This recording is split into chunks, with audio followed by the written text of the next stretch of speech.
Kamalayang nasyonalismo. Ano kaya ang kamalayang ito?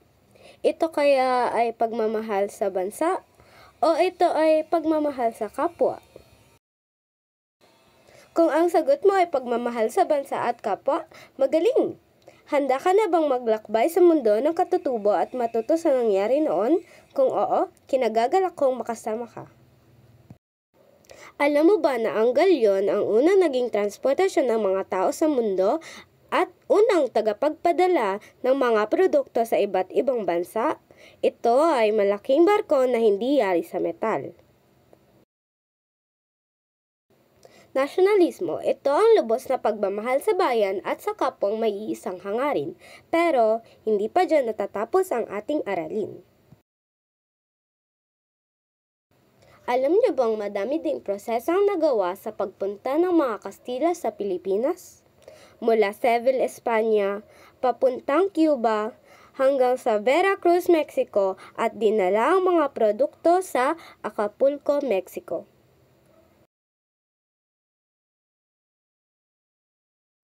Pagkatapos ito sa Mexico ay babagtasin na ng galyon ang pinakamalaking karagatan sa buong mundo, ang Pasipiko. Pagkatapos ng mga malalaking alon ay nasa Maynila na ang galyon at nadala na ang gamit mula sa Europa. Ang galing, hindi ba? Napakatagal ng nilakbay mula Espanya papuntang Maynila. Ang layo ng kanilang nilakbay, hindi ba? Ngunit ito ay natigil nang nagbukas ang Suez Canal na matatagpuan sa bansang Egypt. Ito ay nagbukas noong Nobyembre 17, 1869. Dadaan ito sa dagat Mediterranean at papasok sa makipot na daan ng Suez Canal papalabas sa karagatang Indian papuntang Pilipinas. Sa panahong iyon, madaming Pilipino ang gumanda ang pamumuhay at tinawag silang middle class. Ang kanilang mga anak ay nagkaroon ng tsansa makapag-aral at makapunta sa Europa. Madami silang natutuhan. Kabilang na dito ang pakikipagsalamuha sa dayuhan, natutuhan nila ang kaisipang liberalismo at ang tunay na kalagayan ng Pilipinas.